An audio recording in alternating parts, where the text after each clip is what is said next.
Hello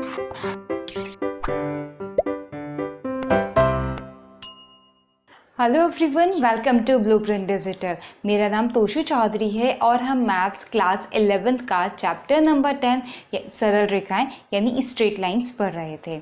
straight lines में हमारा topic चल रहा था रेखा के समीकरण के विविध रूप, various forms of the equations of a line, यानी किस किस रूप में हमें समीकरण पढ़नी है। ये वो रूप लिखे हुए हैं। क्षैतिज रूप में रेखा का समीकरण मतलब क्षैतिज रेखा का समीकरण, ऊर्ध्वाधर रेखा का समीकरण जो कि हम दोनों पढ़ चुके हैं। बिंदु ढाल रूप में रेखा का समीकरण यानी स्लोप पॉइंट फॉर्म, वो भी हम कंप्लीट कर चुके हैं। दो बिंदु रूप में रेखा का समीकरण यानी 2 पॉइंट फॉर्म। ढाल अंतःखंड रूप में रेखा का समीकरण यानी equation of A line in slope intercept form, ये भी हम कंप्लीट कर चुके हैं। अंतःखंड रूप यानी इंटरसेप्ट फॉर्म, ये भी हम कंप्लीट कर चुके हैं। यानी इसको छोड़कर हम रेखा के सभी तरह के समीकरण पढ़ चुके हैं, सभी रूपों में हम रेखा के समीकरण पढ़ चुके हैं। और आज हम शुरू करने जा रहे हैं लंब रूप में रेखा का समीकरण यानी equation of a line in normal form. शुरू करते हैं हमारा आज का टॉपिक, लंब रूप में रेखा का समीकरण यानी equation of line in normal form. देखिए, जब हमने दो बिंदु रूप में रेखा का समीकरण पढ़ा था तो हमें दो बिंदु दिए गए थे। जब हमने अंतःखंड रूप में रेखा का समीकरण पढ़ा तो हमें अंतःखंड दिए गए थे। जब हमने बिंदु ढाल रूप में रेखा का समीकरण पढ़ा तो हमें बिंदु प्लस ढाल, ये दोनों चीज़ें दी हुई थी। इसी तरीके से जब हमें लंब रूप में रेखा का समीकरण निकालना है तो यहाँ पर हमें लंब दिया हुआ होगा। एक्चुअली यहाँ पर हमें दो चीज़ दी हुई होंगी, इसलिए ये मैंने आपको स्पेशली अलग से बताया है। लंब रूप में रेखा का समीकरण हम तब निकाल पाएंगे जब हमें लंब दिया हुआ हो रेखा पर। किस तरह का लंब, देखिए ज़रा ध्यान से। हमने माना ये रेखा है, ठीक है।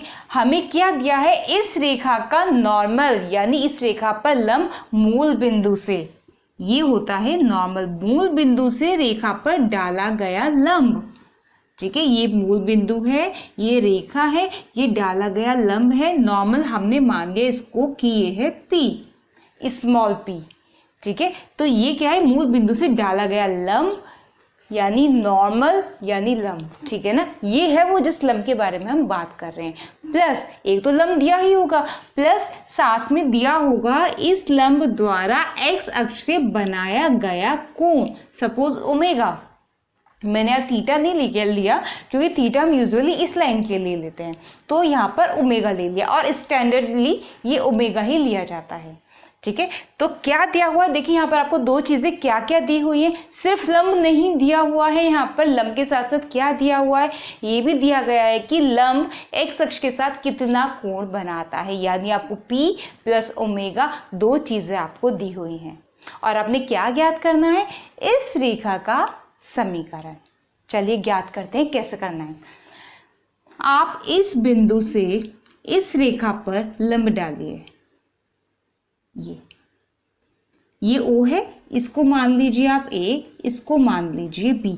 तो ये मेरा बन गया समकोण त्रिभुज। क्यों, क्योंकि ये भी मैंने लंब डाला है, ठीक है। ये भी समकोण त्रिभुज था, ये भी समकोण त्रिभुज था और एक समकोण त्रिभुज मैंने आप बनाया है OAB,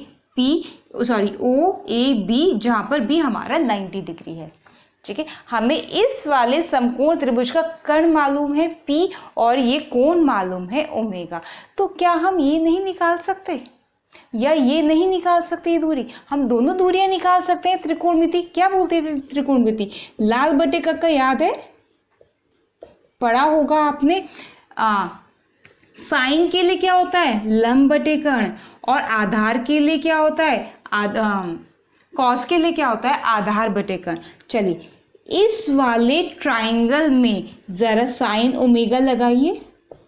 इस वाले में साइन ओमेगा क्या होगा, लंब बटे कर्ण यानी AB अपॉन कर्ण यानी P लिख दो सीधा, ठीक है। तो AB कितना निकल कर आएगा यहाँ से, P साइन ओमेगा। क्या निकल कर आया, ये निकल कर आया AB यानी ये वाली दूरी, ठीक है, इसको अभी यहीं छोड़ दीजिए। ए बी जैसे हमने निकाली है वैसे हम ओ बी भी निकालेंगे। कैसे निकालेंगे? कॉस लगाकर। लगाइए, कॉस ओमेगा आधार बटे कर्ण यानी ओ बी अपॉन पी। कितना निकल गया ओ बी यहाँ से? P cos omega, P cos omega, ये निकल गया ओ बी। तो हमारा ए बी भी आ गया, ओ बी भी आ गया, यानी ये भी आ गया और ये भी आ गया। अब आप मुझे बताएं इस बिंदु के निर्देशांक क्या होंगे? इस बिंदु का एक्स कोऑर्डिनेट क्या होगा? बिंदु ए का एक्स कोऑर्डिनेट यही वाली दूरी तो होगी, ठीक है, क्योंकि बी का ये वाली दूरी होगी ओ बी, ठीक है। इस बिंदु बी के निर्देशांक कितने होंगे? पी कॉस ओमेगा, देखिए ध्यान से, P cos ओमेगा 0, यही होंगे इस बिंदु B के निर्देशांक। क्यों होंगे B के निर्देशांक? क्योंकि ये वाली दूरी है हमारी P cos ओमेगा और y कोऑर्डिनेट है हमारा 0 और जो इसका x कोऑर्डिनेट है वही इसका x कोऑर्डिनेट है। इसमें इतना ज़्यादा समझाने वाली बात नहीं है क्योंकि हम निर्देशांक ज्यामिति में ये सब चीज़ें पढ़ चुके हैं। तो इसका x कोऑर्डिनेट कितना आ गया हमारा बिंदु A का? P cos omega. अब y कोऑर्डिनेट निकालते हैं। y कोऑर्डिनेट क्या होगा? ये वाली दूरी ए बी। ध्यान से देखिए y कोऑर्डिनेट कौन सा होगा? y कोऑर्डिनेट ये वाली दूरी होगी, या फिर बोल लीजिए ये वाली दूरी होगी, या फिर बोल लीजिए p साइन ओमेगा। क्या निकल गया? p sine omega. क्या निकाल लिया हमने? इस बिंदु ए के निर्देशांक निकाल लिए इस p और इस ओमेगा की हेल्प से, ठीक है। अब देखिए, अब हमें उस रेखा का समीकरण निकालना है जिसका एक बिंदु हमें पता है, ठीक है, एक बिंदु से होकर जा रही है समीकरण। तो हमने क्या निकाल लिया? हमने एक बिंदु निकाल लिया जिससे होकर ये समीकरण जारी है। लेकिन सिर्फ एक बिंदु से पास होने वाली समीकरण हम नहीं निकाल सकते, या तो दो बिंदु चाहिए या साथ में चाहिए ढाल। ढाल यहाँ पर इजीली निकल जाएगी। कैसे? देखिए, OB की ढाल कितनी है? OA की ढाल कितनी है? रेखा OA की ढाल बताएं जरा। OA कितना कोण बन रहा है? ओमेगा। तो ढाल कितनी हो गई? tan omega. बिल्कुल हो गई। अब दो लंबवत रेखाओं की ढालों के बीच में क्या रिलेशन होता है? M1 M2 बराबर -1। दो लंबवत रेखाओं की ढालों के बीच में यही रिलेशन होता है। तो ये दोनों भी तो लंबवत रेखाएं हैं, OA और हमारी वाली रेखा जिसका हमें समीकरण निकालना है। तो अगर एक की प्रवणता एक की ढाल हमें पता है m है, तो दूसरे की ढाल कितनी हो जाएगी? सपोज ये m डैश हो गई, तो दूसरे की ढाल -1/m हो जाएगी, क्योंकि m इंटू एम डैश बराबर -1। m1 m2 की जगह हमने m डैश ले लिया। अगर हमें m मालूम है तो m डैश निकल जाएगा -1/m। तो इसकी प्रवणता मालूम है tan ओमेगा, तो इसकी प्रवणता निकल जाएगी -1/tan ओमेगा। तो क्या हो जाएगी हमारी रेखा? इसका नाम रख लीजिए, इसको दे दीजिए आप P नाम, इसको दे दीजिए Q।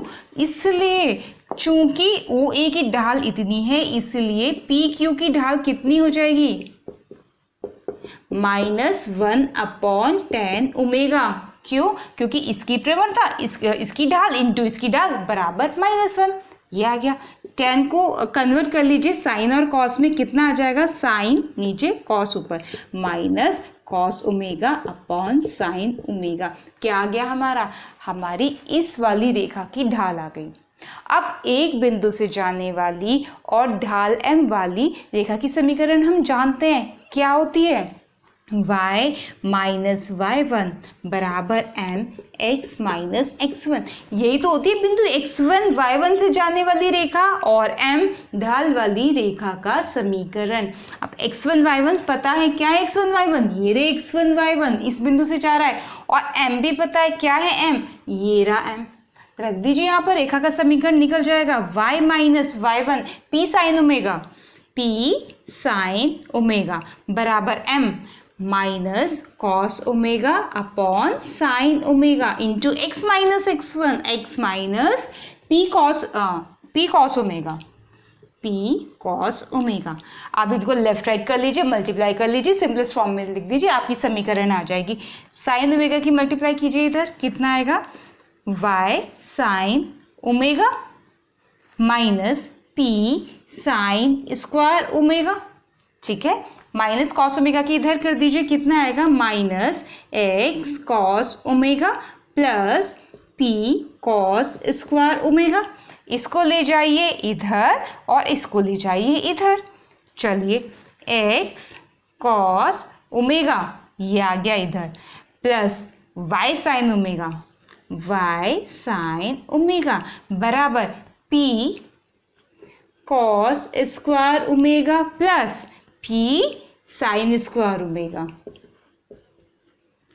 RHS में से P कॉमन ले सकती हूँ, कितना आ जाएगा, ये आ जाएगा और ये कितना हो जाएगा 1।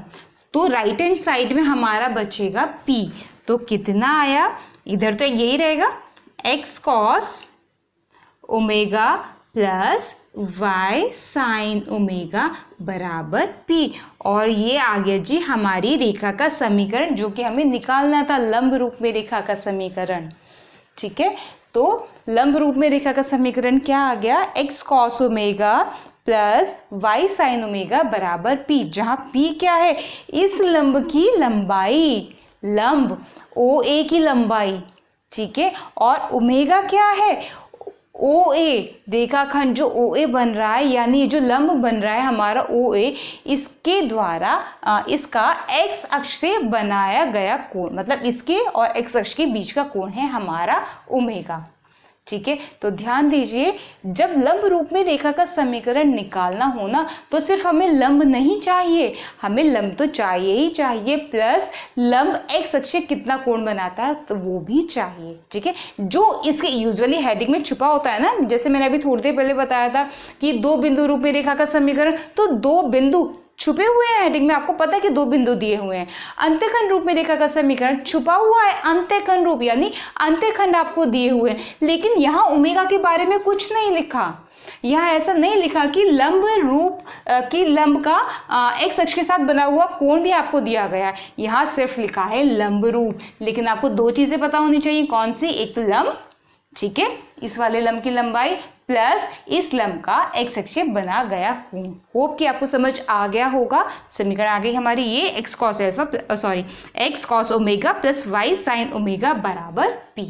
क्वेश्चन देखिए, उस रेखा का समीकरण ज्ञात कीजिए जिसकी मूल बिंदु से लांबिक दूरी 4 इकाई और धन x अक्ष तथा लंब के बीच का कोण 15 डिग्री है। माना ये x अक्ष, ये y अक्ष और ये रेखा जिसका कि आपको समीकरण निकालना है।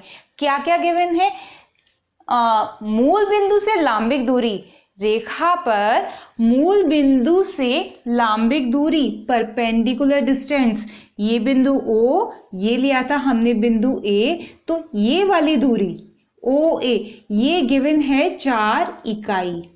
एक तो आपको ये दिया हुआ है, दूसरा धन x अक्ष ये और लंब के बीच का कोण, यानी ये धन x अक्ष और लंब के बीच का कोण जो कि हमारा ओमेगा होता है, ये गिवन है 15 डिग्री।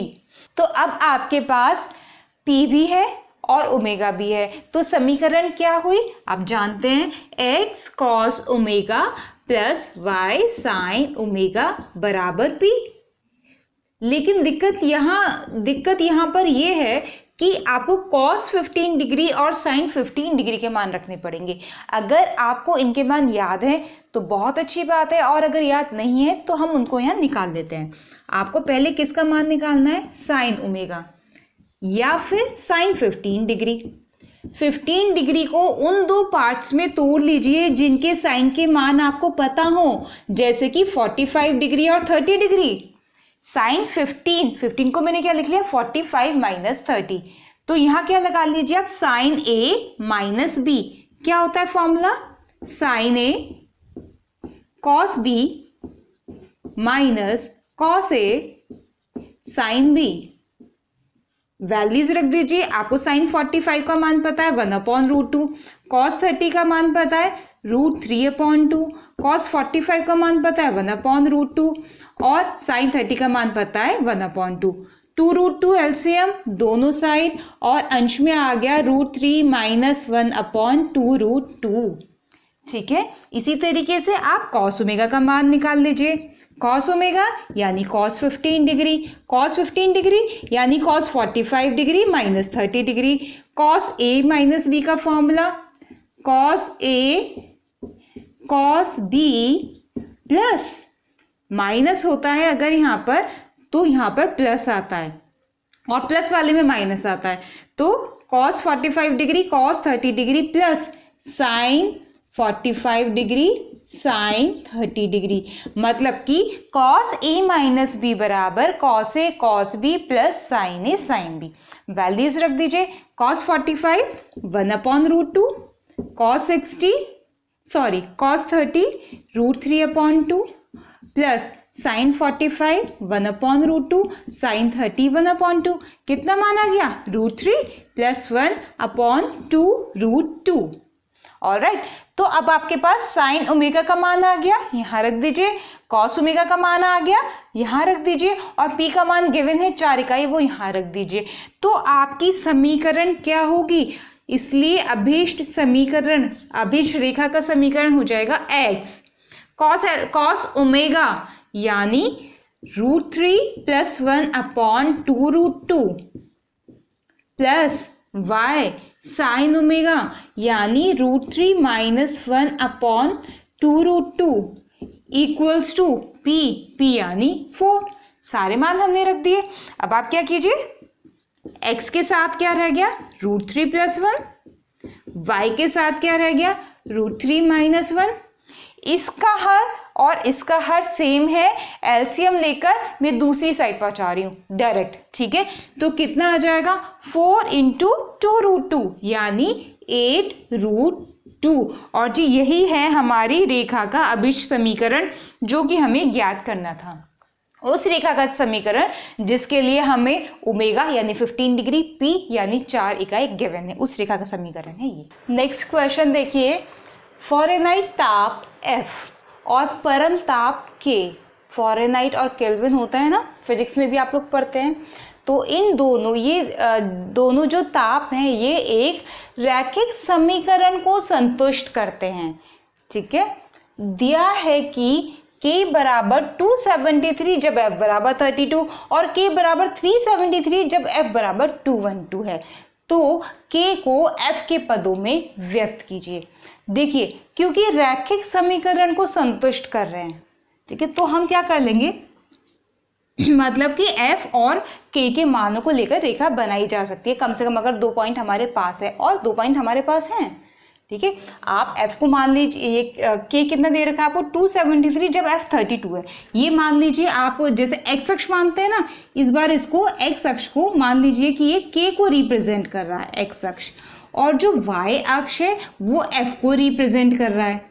ठीक है, ये मान लीजिए। यूजुअली हम x अक्ष पर और y अक्ष पर बिंदु लेते हैं कुछ भी तो यहाँ पर हम केल्विन के बिंदु लेंगे, केल्विन का ताप लेंगे, और यहाँ पर हम फ़ारेनहाइट का लेंगे। तो इन्होंने बोला है कि K equals to 273, F equals to 32। Obvious सी बात है, जब ये रैखिक समीकरण को संतुष्ट कर रहा है तो फिर K का ये वाला मान और F का ये वाला मान मिलकर इस रेखा को संतुष्ट करेंगे। यानी K अगर मैं कहीं ले लूँ, सपोज यहाँ पर ये K बराबर 273 है और ये F बराबर यहाँ कहीं 32 है, तो ये जो पॉइंट मेरा बनेगा ना, ये वाला पॉइंट 273 और 32, ये उस रेखा पर स्थित होगा। रैखिक समीकरण को संतुष्ट कर रहे हैं ना K और F मिलकर, तो ये वाला बिंदु 273 32 उस रेखा पर स्थित होगा। सिमिलरली जो दूसरा बिंदु है 373 और 212 हमने मान लिया ये यहाँ पर है, ये है 373 और 212, ये दूसरा पॉइंट है जो उस रेखा पर स्थित है, हमने मान लिया ये रेखा।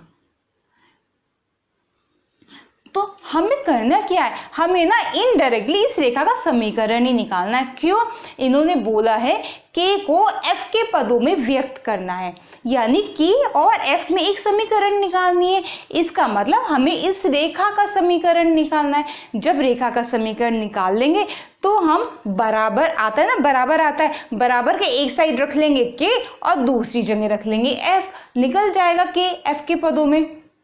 ठीक है, अभी हम करते हैं। हम सबसे पहले क्या करेंगे, ये जो दो बिंदु हमें मिले हैं, इन दोनों बिंदु से होकर जाने वाली रेखा का समीकरण निकालते हैं। और दो बिंदु से होकर जाने वाली रेखा का समीकरण हम जानते हैं। क्या होता है रेखा का समीकरण, दो बिंदुओं से होकर जाने वाली रेखा का समीकरण y माइनस वाई वन बराबर y2 minus y one upon x2 minus x1 into x minus x1, यही होता है। लेकिन यहाँ पर x1 y1 क्या है, ये मान लीजिए ये रहे आपके x1 y1। ठीक है, मैं यहाँ लिख दे रही हूँ x1 y1 है कितने 273 32। ठीक है, और x2 y2 कितने हैं, x2 y2 है आपके 373 और 212। ठीक है, दोनों पॉइंट्स मैंने लिख लिए, एक पॉइंट को मान लिया x1 y1 और दूसरे पॉइंट को मान लिया x2 y2। और साथ के साथ क्योंकि हमारा सारा का सारा ये k और f में हमें रिलेशन निकालना है, तो आप k x अक्ष यानी x की जगह पर तो आप कर लीजिए k और y को रिप्लेस कर दीजिए आप f से। x की जगह पर k और y की जगह पर f, तो सारा का सारे जो हमारी समीकरण निकल कर आएगी लास्ट में वो k और f में आएगी। हमें k और f में ही चाहिए। ठीक है, तो हमने x और k को भी रिप्लेस कर दिया। तो देखिए जी हमारी समीकरण क्या आएगी, समीकरण y minus y one, f minus y की जगह f माइनस y1 कितना, ये रहा y1 32 बराबर y2 माइनस y1 212 माइनस 32। ठीक है, upon x2 minus x1 373 minus 273, x minus x1 x की जगह पर k माइनस x1 यानी 273। ये जी आ गई हमारी इन दो बिंदु से होकर जाने वाली रेखा का समीकरण। ठीक है, अब हमें क्या करना है, समीकरण तो आ गई, सिर्फ सिंप्लीफाई करना है और साथ के साथ k को f के पदों में रिप्रेजेंट करना है। यानी k को हम एक तरफ ले आएंगे और f को हम दूसरी तरफ ले जाएंगे, यानी k का मान निकालना है f के पदों में। तो k को हम यही छोड़ के बाकी सारे इधर ले आएंगे।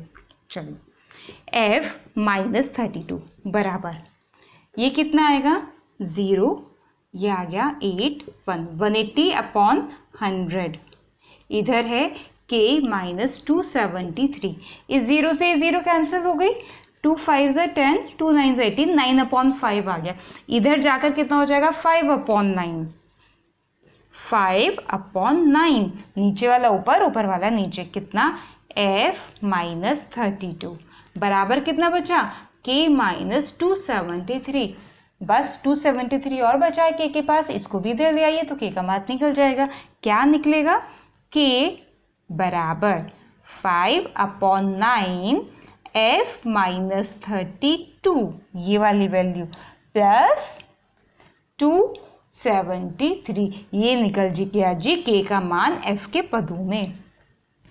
तो हमने इस क्वेश्चन में कुछ नहीं किया क्योंकि रैखिक समीकरण बना रहे थे k और f मिलकर, तो हमने k और f में समीकरण बना ली। दो बिंदु से होकर जाने वाली, दो बिंदु हमें दिए हुए थे, ये वाला भी दिया हुआ है और ये वाला भी दिया हुआ है। दो बिंदु से होकर जाने वाली रेखा का समीकरण आ गया। ठीक है, अब क्या करना है, k को f के पदों में व्यक्त करना है। k को f के पदों में व्यक्त करना है, सॉरी वो तो हमारा हो गया। ठीक है, अब क्या करना है, f का मान निकालना है जबकि k बराबर 0, यानी जब k बराबर 0 है तो f का मान निकालना है। तो अब हमें क्या करना पड़ेगा, f का मान निकालना है ना, तो f का सारा सिस्टम हमें इधर लेके जाना पड़ेगा k की तरफ, f का मान निकल जाएगा। तो हम क्या करते हैं, हम ना यहाँ से शुरुआत करते हैं, यहाँ से नहीं करते क्योंकि यहाँ हमारे पास f के पास बस 32 है, 32 को हम इधर ले जाएंगे। कितना आएगा देखिए, f बराबर ये पूरा 9/5 k minus 273, 9/5 k minus 273 plus 32। ठीक है, ये हमारा क्या निकल गया, f का मान k के पदों में। लेकिन हमें f कब निकालना है, जब k का मान 0 हो। जब k का मान 0 हो तब f निकालना है। निकल जाएगा, k की वैल्यू 0 रख दीजिए। ठीक है, रख दीजिए k बराबर 0 पर f कितना आ जाएगा, 9/5 इंटू -273 प्लस 32। जो भी आएगा सॉल्व करके वो आपका आंसर। छोटी सी कैलकुलेशन है, कर लीजिएगा। ठीक है, तो हमने क्या किया, f और k में समीकरण निकाली। वैसे तो समीकरण हमारे यहाँ आ गई थी। ठीक है, हम कैसे भी इसको ऊपर नीचे करके अरेंज कर सकते थे ax plus b y plus c वाली फॉर्म में। लेकिन यहाँ पर इन्होंने बोला था कि k को f के पदों में करना है, तो यहाँ तो हमने k को f के पदों में किया और फिर बाद में हमें f को k के पदों में करना पड़ा, क्योंकि हमें f का मान निकालना था k बराबर 0 पर। और k बराबर 0 रख दिया यहाँ पर, f का मान निकल गया। जो भी आएगा वो आंसर। तो बच्चों, आज हमने पढ़ा लंब रूप में रेखा का समीकरण, और इसी के साथ ही हमारे रेखा के सारे रूपों के समीकरण खत्म होते हैं। अपने नेक्स्ट सेशन में हम स्टार्ट करेंगे रेखा का व्यापक समीकरण, यानी general equation of A line. आज की वीडियो के ऊपर बेस्ड आपका क्वेश्चन है ये, उस रेखा का समीकरण याद कीजिए जिसकी मूल बिंदु से लंबिक दूरी 5 इकाई p हो तथा लंब व धन x अक्ष के बीच का कोण 30 डिग्री हो, ओमेगा 30 डिग्री है। तो बच्चों, आपने एक क्वेश्चन करना है और इसका आंसर हमें बताना है। बच्चों, आपको ये भी बताना है कि आपको हमारा आज का वीडियो कैसा लगा। वीडियो अच्छा लगा हो तो लाइक कीजिए और दोस्तों के साथ शेयर कीजिए। अगर अभी तक आपने हमारे चैनल को सब्सक्राइब नहीं किया है तो do subscribe and don't forget to press the bell icon. मिलते हैं नेक्स्ट वीडियो में। Till then, bye bye.